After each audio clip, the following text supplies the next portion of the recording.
Soy Hilda Salinas, dramaturga, narradora, docente y editora.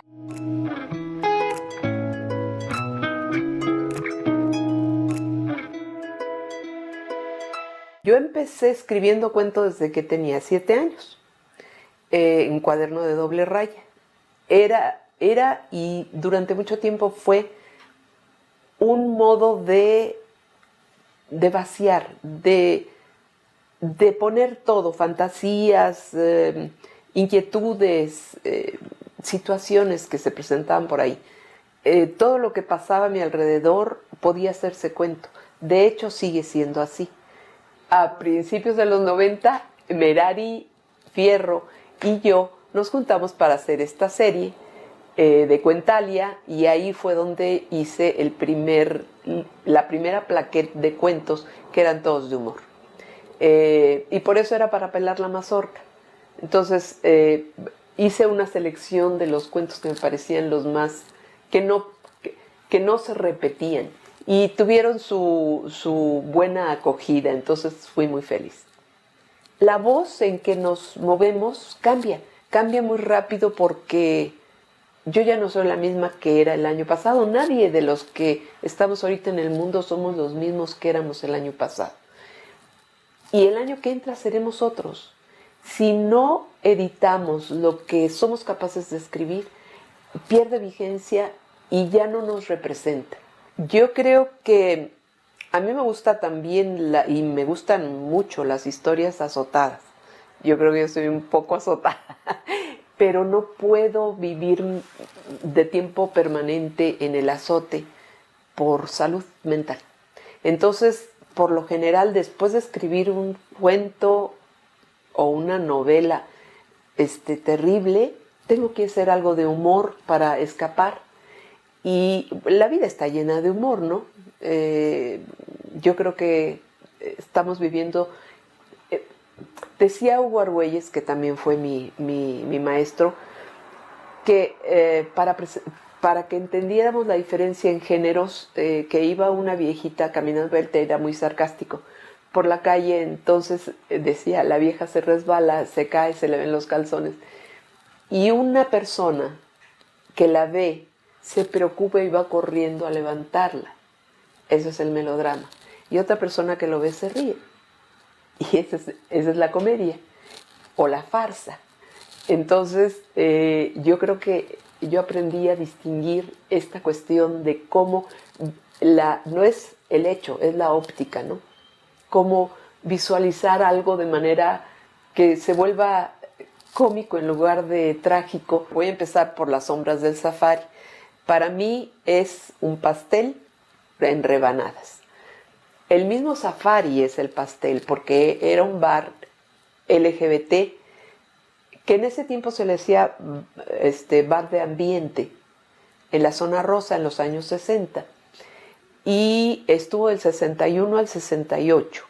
Poquito antes de que fueran las Olimpiadas lo cerraron.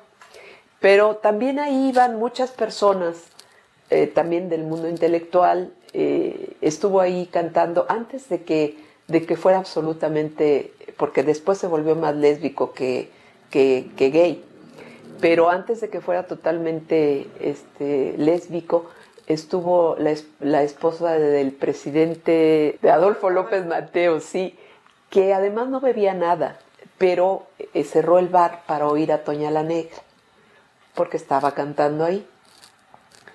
Estuvo también, desde luego, Chabela Vargas, Silvia Caos, y en fin, otros cantantes, mujeres y hombres, pero era un bar con toda la barba, o sea, de manteles y servilleta de tela, y de piano y de música y en vivo, y no había lugar para bailar, se iba a beber. Conocí a algunas de las personas que sí entraban al safari y que me empezaron a contar historias, entre ellas Carlos Aguilar, que además en algún momento de la vida le dije, Carlos, necesito casarme porque me tengo que emancipar, porque ya quiero mi herencia. Y me dijo, pues nos casamos, así que es mi marido. y es mi muy amigo, y él me empezó a contar de fulana, de fulano, de... Le dije, Carlos, yo voy a escribir esa novela y se va a llamar Las sombras del safari. Y en efecto la escribí, pero es así, yo pensé en los personajes por grupos. Estas son las intelectuales, entre los que estaba Monsiváis. Estas son las prostitutas, estas son las lesbianas fuertes, estos son los artistas. Y así como que fui armando grupos de gente y entonces contando dentro del safari todo lo que pasaba. Y algunos de los personajes los seguíamos hasta su casa y lo que pasaba fuera del safari, ¿no? Del Destete al Desempance es una compilación de muchas cosas que pasaron en los años 70. Sí es cierto que es en mi vida, pero tampoco es todo en mi vida. Como todo lo que es ficción, tomamos algo de la realidad y lo aderezamos y lo hacemos una cosa per se, ¿no? Un hecho per se. Y eso es lo que hice yo en este recorrido por todos los... Empecemos con que primero eran los bares. Después los bares se volvieron discos y luego los discos se volvieron antros. Entonces es un recorrido por toda la vida nocturna de México y por la música. Y al mismo tiempo es un recorrido por la búsqueda del amor, que no es fácil y que además yo creo que tiene su lado muy cómico y también un poquito trágico, ¿no? Bueno, yo creo que no soy la única que en un principio, cuando escribía sus historias, algunas de amor, tenía que hacer lo mismo que Odette, que había que contar todo con la O. O sea, poner hombre-mujer, aunque fueran mujer y mujer, ¿no? Con el paso del tiempo, esas historias que tenían la O, ya se quedaron con la O, porque ya no hay, o sea, haces el perfil del personaje y lo adaptas y ya después no casa, ¿no? Ya habría que hacer otro texto. Pero desde luego sí me interesa mucho poner en papel la vida lésbica, porque no hay, hasta hace muy poco, no se interesaba nadie por imprimir, editar, sacar a la luz historias lésbicas. Y yo creo que hay, o sea, como me dijo alguna vez una alumna mía, pues sí es lo mismo, nada más que entre mujer y mujer, pero es lo mismo que hombre y mujer. Y esto curarme en salud de muchas personas lectoras está cambiando ahorita y creo que es muy importante que, por ejemplo, Rosa María Rofiel con su novela Amora se volvió un ícono precisamente porque no había otra cosa que leer. Y a muchas mamás de jovencitas lesbianas, leer Amora les abrió una perspectiva que no habían contemplado. Si hablamos en plata, hasta hace muy poco tiempo no había editoriales independientes. Entonces, ¿quién de Alfaguara, que no pertenecía a Mondadori, Planeta, Diana, eran como 6 editoriales y no había manera de que hubiera apertura para que se diera, para que lo editaran, y después las editoriales pensaban con lógica, sí, yo lo edito y ¿quién lo compra? Entonces, pues no voy a invertir lo que se va a tirar, ¿no? Pues no había mercado. De hecho, del Destete al Desempance yo lo llevé a Selector. Nunca me contestaron si sí o si no o si qué.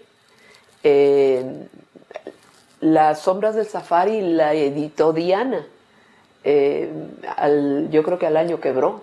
Todos los que editan más hombres que mujeres. ¿Cuál es el camino para la mujer? Bueno, buscar dónde. Entonces, ahí fue donde empezamos a pensar, hagamos una editorial.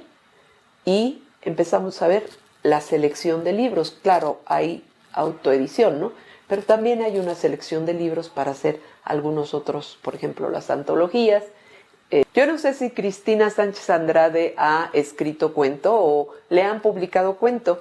Es española y he leído 4 novelas de ella, todas me han gustado muchísimo. Las inviernas es la que más me gustó, la recomiendo muchísimo, pero desde luego Laura Restrepo hay algunas que me encantan de ella, últimamente ya no me gusta mucho. Rosa Montero sí, las últimas tampoco mucho, pero hay unas que son muy intensas y me gustan mucho, pero de repente baja la guardia o tiene que cumplir con su cuota anual, no lo sé. Tengo algún, por ejemplo, la China Mendoza, en cuento y en novela, hizo algo distinto y fue una persona a la que aprecié mucho y respeté mucho su forma de escribir. Rosa María Rofiel, que es mi amiga, y que diría uno no se vale, no, pero sí es buena poeta y también narradora. Rosa Nizan, que también, aunque siempre genera desde ella, y eso a veces yo digo ya no tanto, ¿no? Pero también es una buena escritora. Y tiene La noche un árbol, es un libro de cuentos. Guadalupe Dueñas nada más sacó 2 libros de cuentos, el primero muy bueno, y creo que después no fue tan enérgica con su forma de escribir porque no tuvo éxito con lo segundo que hizo, pero tiene La noche un árbol, tiene algunos cuentos que son muy conmovedores, es muy buena.